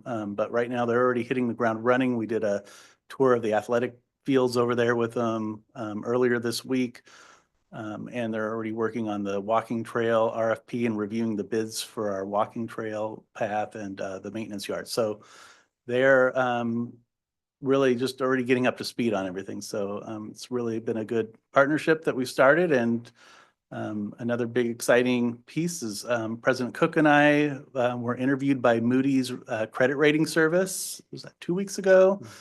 And they really gave us positive signs of a rating, and that just got nationally published earlier this week, that they maintained our AA one rating, which is, so it didn't get downgraded, which is what people get nervous about in these times. There's been a handful of other colleges and K-12 districts that have been downgraded, but we maintained it, and they actually gave us a lot of positive feedback in the full report, if you were to read the full report. So we're hopeful that that will lead to good signs for our bond issuance, which happens on April 1st.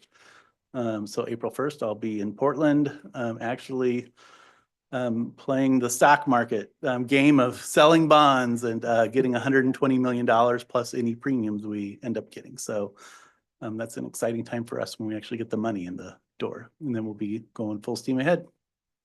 So any questions? No questions. Thank you, Jeff. Thanks. Thank you, All right. Jeff. Yeah, I would just add what the feedback they gave us was that we in PCC are the only ones with that AAA or AA, excuse me, one rating that, and so we're pretty fortunate to maintain that. So that should help us a lot with our bond issuance. And Jeff did a really nice job of preparing that presentation along with the rest of them. I wanted I've got a few things to highlight. Similar to last month, the challenges federally continue to impact us in a number of ways and just take up a lot of time for myself and other staff here as we try to manage fears and concerns from students and staff alike. We held two campus forums last Thursday. One was fully face-to-face and one was online. I think we had about 140-ish total staff that presented or that attended both of those. And really the message we went through, the different elements of, what we've been facing in terms of executive orders, the Dear Colleague letter, the potential closing of the Department of Ed, and affirmed again our college values, our strategic priorities, the fact that, everything we're doing is everything we should be doing, and we're not breaking any laws. And, our job is to still educate and welcome everybody here in Clackamas County. So the feedback anyway, it was generally positive to that. I will say, what continues to be of concern is the just unstableness of this information as it continues to come out. The most recent Department of Ed, when they, anytime you have a company and you fire half the staff, you can expect disruptions. And while, most of the staff was out of the Office of Civil Rights, that will cause a ripple effect and cause some concerns. What we're really quite concerned about is the impact on financial aid. And even though, there's been assurances about financial aid not being cut, that it will likely be moved to Department of Treasury or somewhere else, it's hard to imagine a scenario again with half the employees where that's going to be a smooth transition. And I would just point to last year's rollout of the new FAFSA form and what a disaster that was. So it's concerning about what that impact will be on our financial aid office. And I believe I reported last month, but if I didn't, I'll say it again. At the time when we looked at that, concerns around FAFSA data being publicly available, that our rate of students filling out FAFSA compared to last year is down 8%. So there's reason to be concerned about what the impact will have on our enrollment just because of some of these pieces. We continue to hear from faculty, particularly in our Spanish-speaking ECE program and some of our other programs, that there are students that again are reluctant to come to class or come to campus, that are looking for more online options, evening options, with the hopes that should ICE ever come, that they'll be able to avoid that. So there's a number of other areas that again people are sort of watching and looking to see what happens. We, as I said before, there's a weekly call we participate in with OCCA.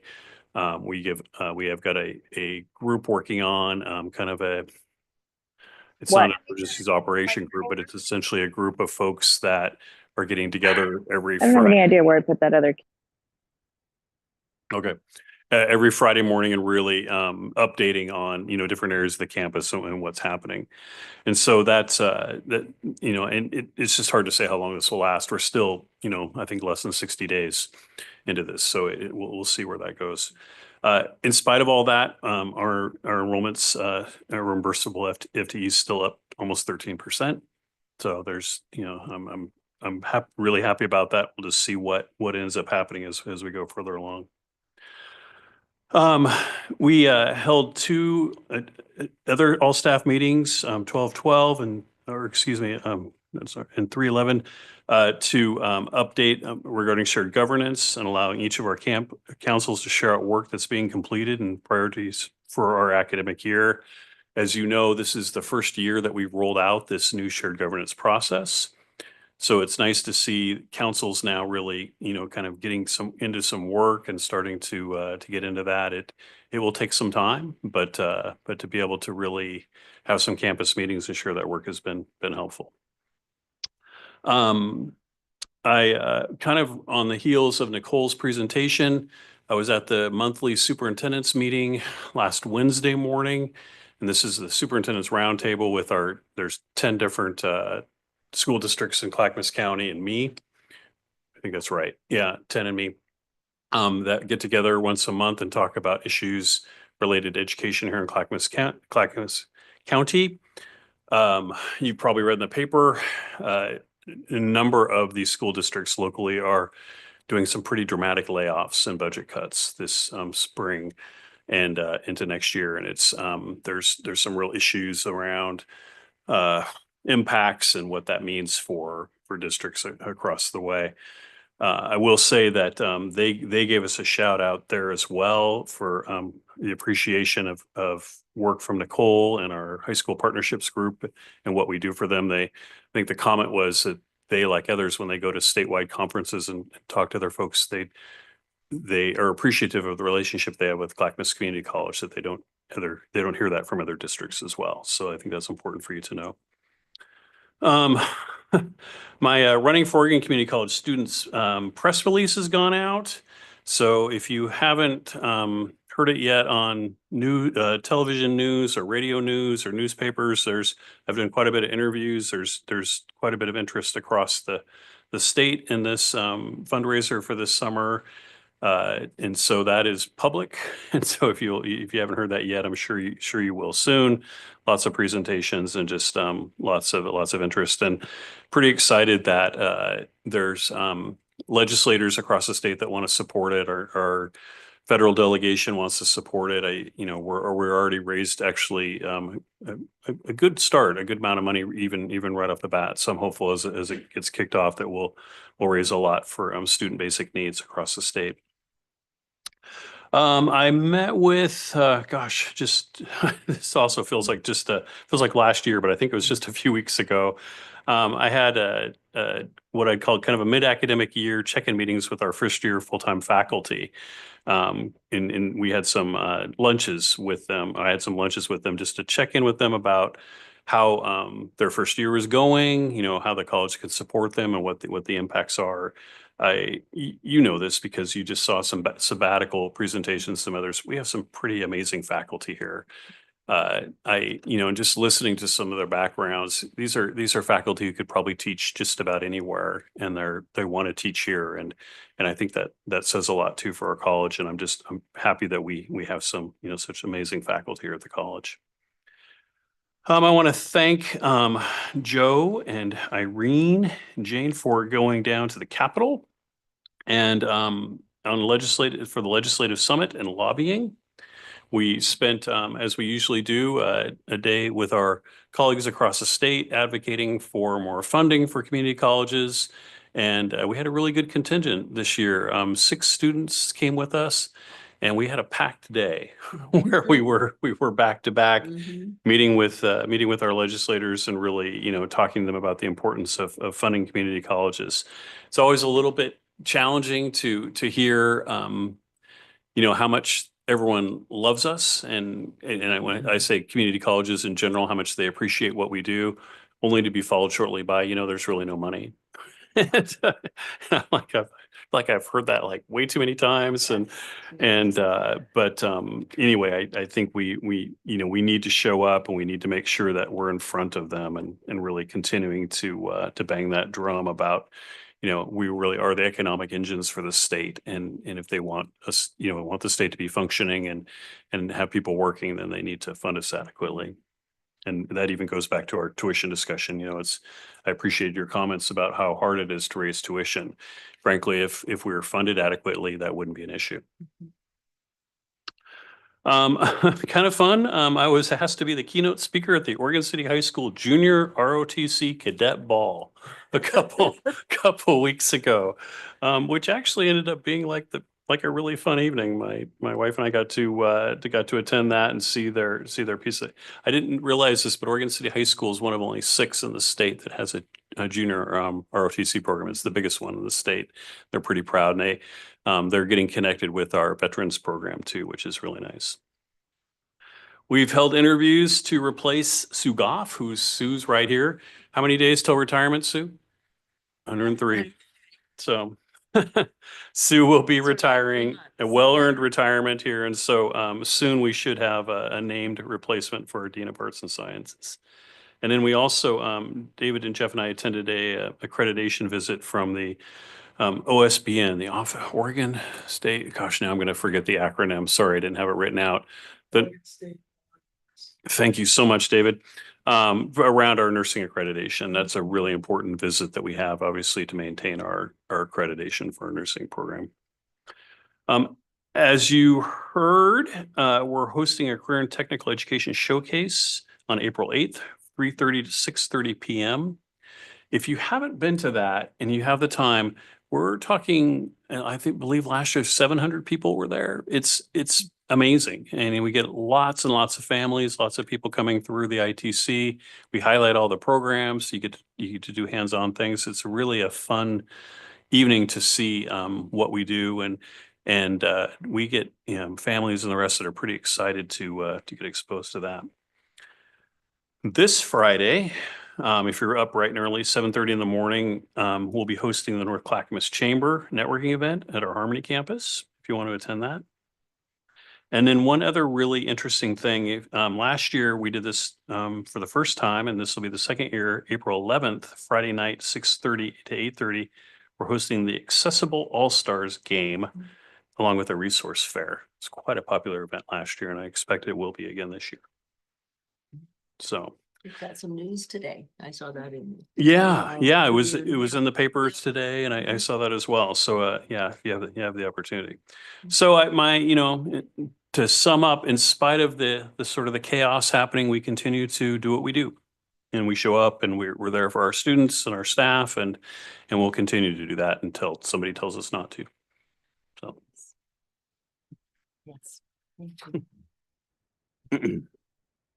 Hey, Tim, thank you very much. And so we're on to board operations and the board chair business report. My main one, and Tim talked about it mostly, was going to the OCCA Legislative Summit. That second day was the day that we all went and visited our legislators, and I'll just name the 6 students who came with us. They were so good. Marina Frolov, Brianna Davis, Chloe Smith, Hannah Lagasse, Shelby Wallman, and Caitlin Thomas. And they were just excellent representatives of the college. And I think all the legislators loved hearing from them. Our first one was with our first meeting was with our Senator Woods, and that was good. And he had candy on his table, which was wonderful. And Lori did such a good job of herding everyone together. And we all went and had lunches delivered to the OCCA office and got to spend some downtime there, which is just a few blocks from the Capitol. It was a very nice day. But day one was also excellent. And it was a lot of training on how to talk to legislators, panels of legislators talking about what works with them and what kind of the feeling in the Capitol was. And it was very informative, I felt. I've been to a lot of these over the years, and I thought this was excellent. all of it resonated, and I felt I learned a lot from it too. Loved the evening showcase, which all 17 colleges had several tables that they could um, have CTE demonstrations and just awareness of the CTE programs there. And they were great. It was just fascinating to go from one to one. And the one that we had was health sciences tables, and Virginia Chambers was there, and she represented that. And I think a couple of other people too, but I wasn't sure who that was. But anyway, she was there, and she had a life-sized infant baby doll that made its way that she could carry and made its way through the area. And they had a really good buffet and really good wine, and it was just a nice, and legislators came and we could talk to them, and it was just a very nice community college world that was there that night. So that was good. So that's kind of all I have for the board chair part, but I can jump on to the next one is the OCCA report. Some of it was, well, one of the main things is that we did this. There was this successful OCCA Legislative Summit in Salem. Also coming up will be the All Oregon Academic Team Luncheon on Friday, April 18th. So I'm hoping a number of board members can go if they can. I'm hoping people can, or other folks from the college can attend, because that's when we honor the students, outstanding students from all 17 colleges. And it's going to be at the Chemeketa Community College's Eola Center, which is a great place. And there will be, anyway, it's an excellent event.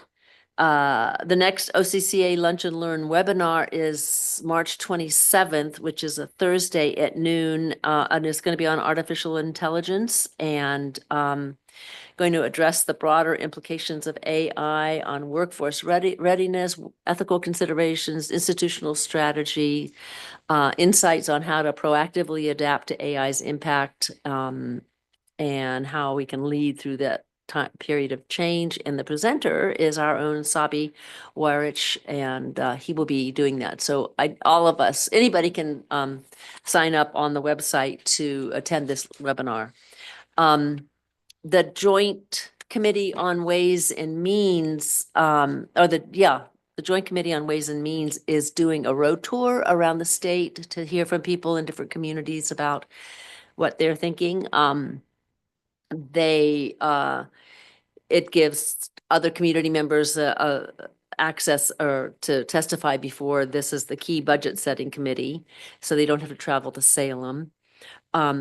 OCCA is encouraging community college representatives to attend if the roadshow comes to your area, and it's actually coming to our area if Mount Hood is in our area. It's coming to Mount Hood March 22nd, which is Saturday from 10 to 12. So I don't know, Lori, are we planning anything there? Or I know that since we met with the legislators, I don't think that they're going to be putting us on any kind of a speakers list, but we could be a presence there if people want to go and wear their, outfits.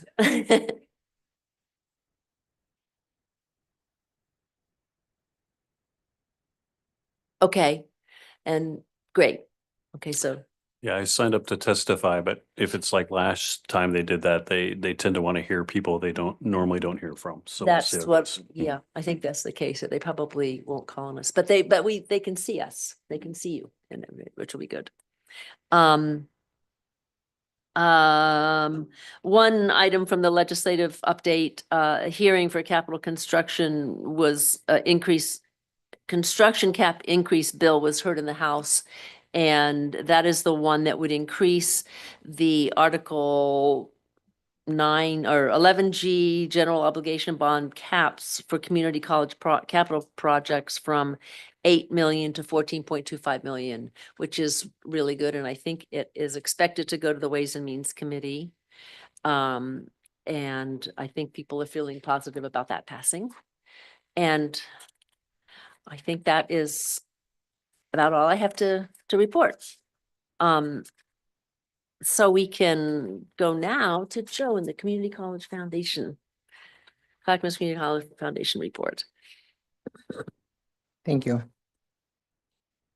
This is a report for the foundation for March 19, 2025. First of all, I want to just say thank you, Deborah. A great report, great activity. Round one of our scholarship application period closes on April 22nd, and we have 372 applications complete with close to 900 in the process. Wow. This will certainly be a record year for the scholarship applications. Given the current uncertain times we are in, foundation support will likely become more vital to our students. We want you to continue to consider becoming a volunteer reader this spring. Given the turnout, we will need more readers this round than ever. Please be in touch with Deborah or Adam if interested, and thank you. Our flagship event, Rise Up, is on May 14th at 11:30 at the Abernathy Center in Oregon City. Please put this important fundraiser on your calendar. It's one of the biggest ones that we have. Very exciting news. The foundation added 143 new donors to the database across all funds and campaigns in 2024, which is phenomenal. Rise Up alone brought in 42 new donors to the college. Big thank you to the foundation staff and board for their hard work. Thank you to the board, foundation board. That's my report. Okay, thank you. And then we have community reports. Does anyone have a community report that they would like to give? Irene? I can just echo everything you said, Jane, about our time at the Capitol, and also thank Lori and everyone else who coordinates our schedules for putting on a wonderful 2 days that were very educational and also really well organized. And our students, of course, are the superstars who come and share their stories and move people through the words that they bring to the Capitol. Thank you. And I'm just going to echo that. I don't need to repeat it, but it was an exciting 2 days. Was it 2? Could have been 3. Kind of like, and also, I think several of us attended town halls here at Clackamas Community. And I tell you, the rooms were packed both times. Folk in the field are very interested in what's going on around us. So if you get questions, have them contact the person that they know closest to the government locally, whether, no matter what party it is, they have questions. We need to help them to facilitate their answers. Anything to report, Rob? No? Okay, okay. So, oh, I forget about you too. I mean, you're right there vividly, but do you have anything to report? No, wait, no, okay. All right, well, then, if there's no further business, this meeting of the Clackamas Community College Board of Education is adjourned.